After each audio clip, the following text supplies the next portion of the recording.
Bonjour Monsieur Favre, merci de nous Bonjour. accueillir chez vous. On est donc dans votre atelier de production de pâtes artisanales. On est dans le Berry, à côté de Bourges. Voilà, et depuis près de 20 ans maintenant, je crois, Tout à fait, vous oui. produisez des pâtes artisanales savoureuses qu'on a le plaisir de distribuer à Terra Libra et de régaler plein de gens avec.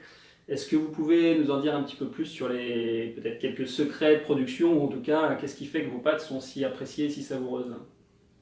Alors on a des petits secrets, on ne dévoilera pas tous les secrets, mais un des secrets, en fait, la façon de fabriquer les pâtes. On les fabrique en laminage. Mhm. Le laminage, c'est le fait de travailler avec des rouleaux à pâtisserie, gentiment, tranquillement, et on a à peu près 1000 couches de pâtes sur 0,8 mm d'épaisseur. 1000 couches de pâtes sur une Sur- petite Oui, c'est épaisseur comme ça. un petit truc encore plus fin que ça. D'accord. Ok. Et c'est un système qu'on a mis en place il y a 20 ans, c'est un prototype. Oui. Et ce système est un peu particulier, ce qui fait qu'on a un produit qui reproduit ce qui était fait autrefois avec des rouleaux à pâtisserie. D'accord. C'est un process artisanal, traditionnel. Complètement artisanal. Et on travaille tout à froid. C'est un gros avantage. C'est que nous ne cassons pas les fibres du produit. Et ensuite, on a un séchage qui est à très basse température.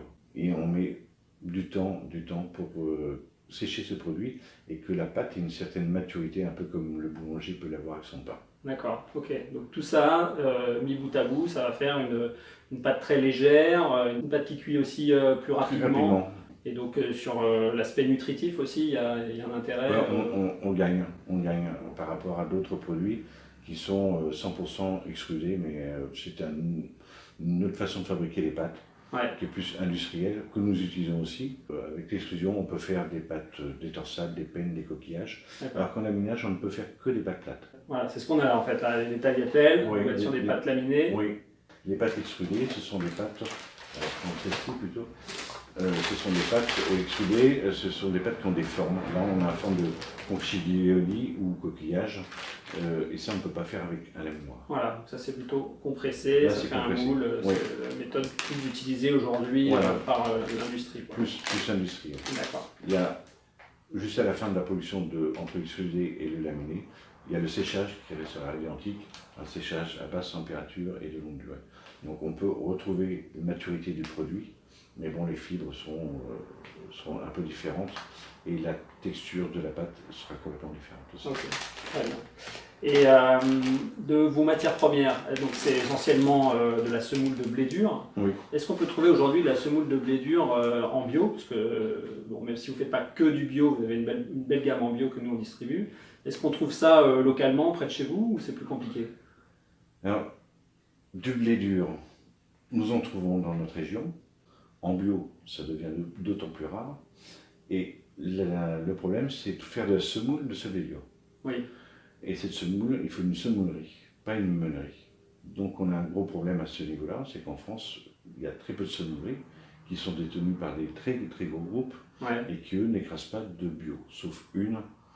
Je me tairai je ne vais pas faire de la publicité pour celle-ci, mais du coup, notre choix a été de choisir une semoulerie qui respectait les produits, qui faisait du bio. Ça se situe en Espagne, la semoulerie est en Espagne, mais l'arrachage va se retrouver en Espagne, Nord-Espagne et sud-ouest de la France. Donc dans leur blé dur, dans semoule de blé dur, nous avons Blé dur français, français, bon, on reste assez proche quand même, oui. mais effectivement on ne trouve pas des transformateurs qui vont être capables de faire une semoule avec le blé dur d'à côté, parce que c'est un investissement important. Ah oui, c'est un investissement important, c'est une machinerie Ouais. complètement différente par rapport à une Pas la petite meule de pierre. C'est pas la petite meule de pierre, on ne Ouais. peut pas faire, ça ne marche pas. D'accord. Alors justement, on s'interroge souvent sur le côté artisanal. Il y a la main de l'homme qui œuvre encore. Quelle frontière vous metteriez entre l'artisanal et l'industriel aujourd'hui? Il y a la façon de fabriquer. La façon de fabriquer, on n'a pas des machines qui marchent 100% toutes seules où on est derrière un pupitre. Ouais. Nous, il y a encore la main de l'homme qui va alimenter la machine, qui va contrôler la machine, qui va contrôler la qualité sortie machine. On est une petite entreprise, hein, nous ne sommes pas nombreux, hein, nous sommes 5. On a de l'ensachage manuel, c'est pas mécanique, on a de l'ensachage forcément mécanique aussi. Mais c'est pour les tagliatelles, c'est ça? Oui, pour les tagliatelles. Voilà. Donc on a beaucoup de temps de main d'œuvre, c'est pas tout mécanisé à D'accord. 100%. Ok. Il y a peut-être aussi un esprit de savoir-faire, de métier, Ouais. quand vous êtes justement dans cette recherche de garder les nutriments sans chauffer Oui. ou sur les séchoirs à basse température, c'est ce côté Il- artisanal aussi. Il est vrai que nos vitesses de production sont bien moindres que dans l'industrie. Pour vous donner un petit ordre d'idée, nous on va tourner à 250 kg de pâte à l'heure dans l'industrie avec une machine. Dans l'industrie, ils vont tourner entre 4 et 10 tonnes à l'heure. Ouais, ok. C'est un autre métier, on est- un autre univers. Oui, c'est un autre univers. Ouais, ok. Ouais. Alors on a des pâtes sans œufs, avec des œufs, des pâtes fraîches, des pâtes sèches. Vous vous situez comme comment vous. Si nous prenons nos tagliatelles, quand on les fait, je commercialise mes produits aussi dans les restaurants. Et les restaurants nous disent, ah, nous, c'est pâtes fraîches, il faut que ce soit des pâtes fraîches. Et quand on leur fait goûter des pâtes fraîches et nos pâtes sèches, les yeux fermés, ils n'arrivent pas à trouver la Il n'y a pas de différence. différence. Il n'y a pas de différence. En fait, Enfin, la question on ne est, la sent pas. vous ne la sentez pas. Ouais. En fait, la question est que nos tagliatelles faites en laminage, séchées à basse température de longue durée, fait que le produit va se réhydrater très rapidement dans l'eau de cuisson Oui, et elle va ressembler terriblement à une pâte fraîche.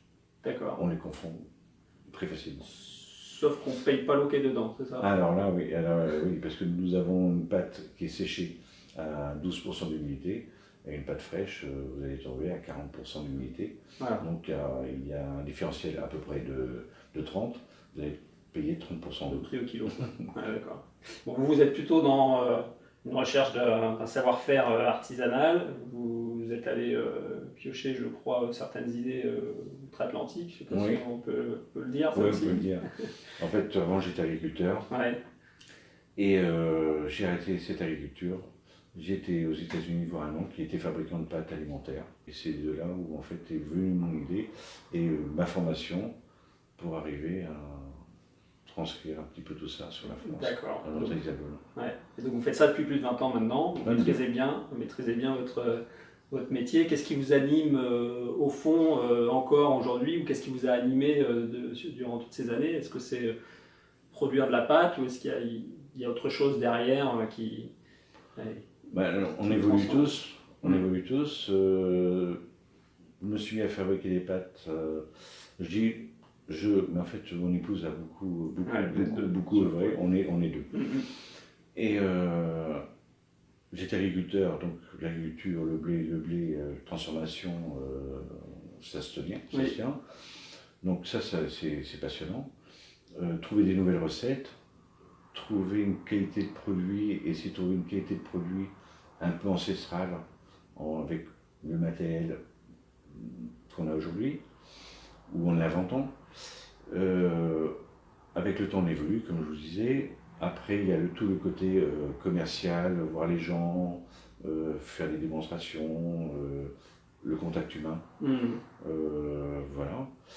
Et puis le chemin continue et tout le monde est heureux. Ok, c'est bien, c'est magique ça. Mais nous aussi on est heureux à Terra Libra, puis j'espère que les gens qui dégustent vos pâtes à travers nous sont heureux peut-être de découvrir un peu mieux ce qu'il y a derrière ces pâtes. Nous on est vraiment ravis du partenariat qu'on a avec vous, parce que c'est vrai qu'aujourd'hui on trouve des pâtes fermières tout proches de chez nous et c'est très bien.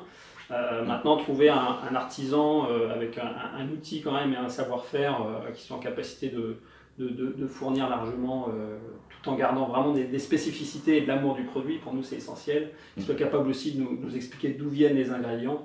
Donc on est vraiment content de le faire partager et de travailler avec vous. Je vous remercie. Ouais.